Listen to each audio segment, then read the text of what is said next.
Hey guys, Colleen here. On the bench today, I have a beautiful 1959 Fender 5F1 Champ. Before we get into the repair, I want to let you guys know I'm so stoked to have a new t-shirt design out. It is available for pre-sale on my website, and I'll put more info in the description below. So get your orders in while you can, and thank you guys so much for your support. There is a pretty strong feeling of excitement that washes over me as I remove the back panel from the amp and wonder what I'll find inside. Boy, oh boy, am I thrilled to find that this amp is all original, untouched since it was wired up 66 years ago. I swear it's like opening up a time capsule. It totally gives me goosebumps. I can already see that the speaker is going to need a recone, but more on that in a little bit.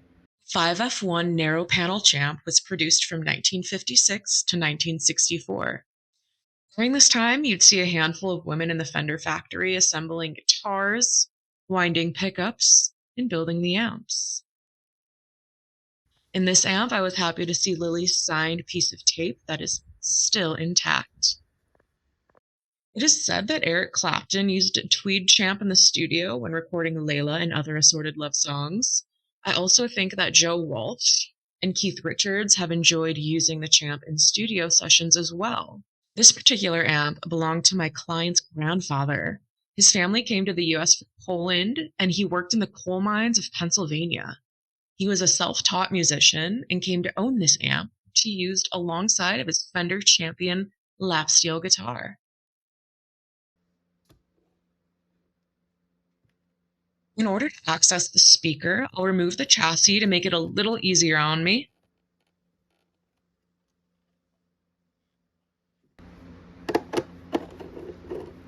Once I remove the speaker, you'll be able to see clearly why it needs a recone.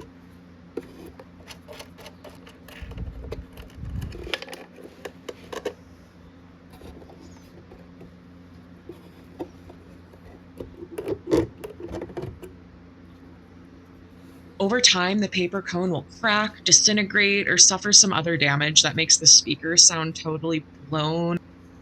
With the chassis out, we can get a better look at these original transformers as well. Fast forward a few weeks and the speaker is back from the reconer. We can see how fresh it looks, and it's a perfect way to maintain this original Oxford speaker.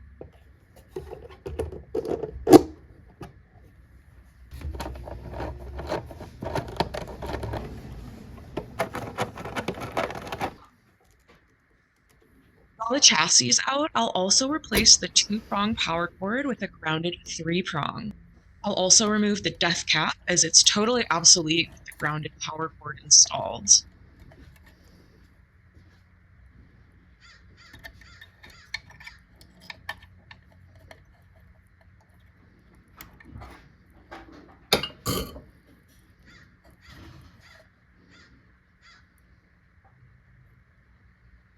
I like to install the power cord and then wire up the hot lead to the fuse.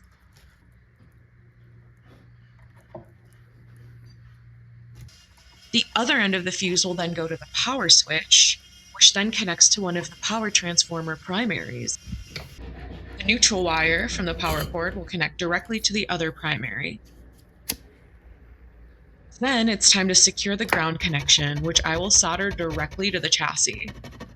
I'll prepare the surface by scraping away at the chassis with like a flathead screwdriver, which will help the solder flow into that connection. Soldering to the chassis is always a job for my big vintage iron, as it's the only iron that I have that really gets hot enough.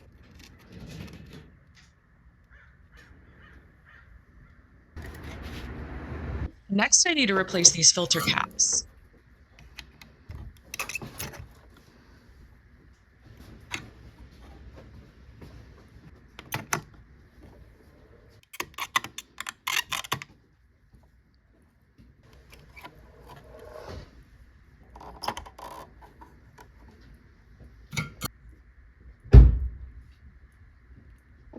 Given this amp's originality and the visual appeal of the orange Astron capacitors, I'm going to house the replacement caps inside of the original cardboard casing. I'll simply loosen up one end of the casing and gently push that original capacitor out.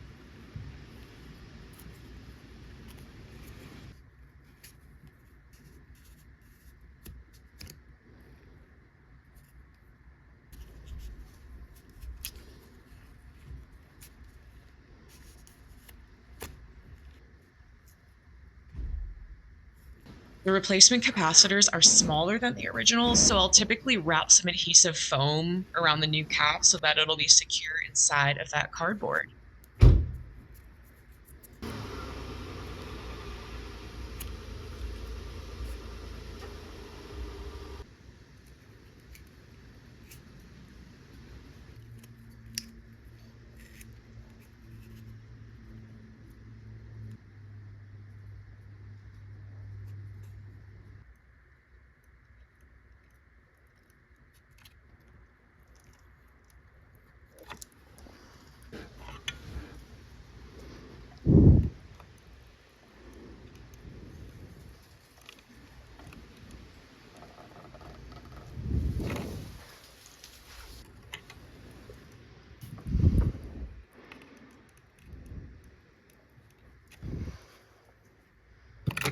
I'll do the same thing with the cathode bypass capacitors as well.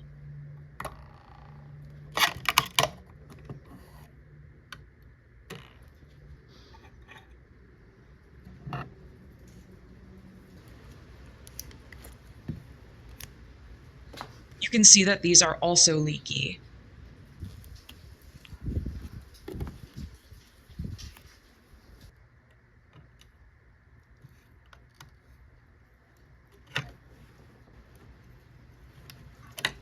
And now we have fresh and healthy electrolytics, the visual beauty of the original components. We decided it would be cool to install some new old stock tubes. We have a General Electric 5Y3 rectifier, military spec RCA 6V6 output tube, and a Lowry 12AX7. I get my NOS tubes from Amplified Parts. In addition to new old stock tubes, they have a large selection of new Apex matched and gain matched tubes. Viewers of my channel get 10% off of their Amplified Parts purchase by using code FAZIO10 at checkout. After a servicing, it's time to slowly power up the amp using my Variac. This allows the new capacitors to settle in and allows me to monitor and make sure that the amp is not pulling too much current. Then it's time to take it for a spin with the track that was released the same year that this amp was built.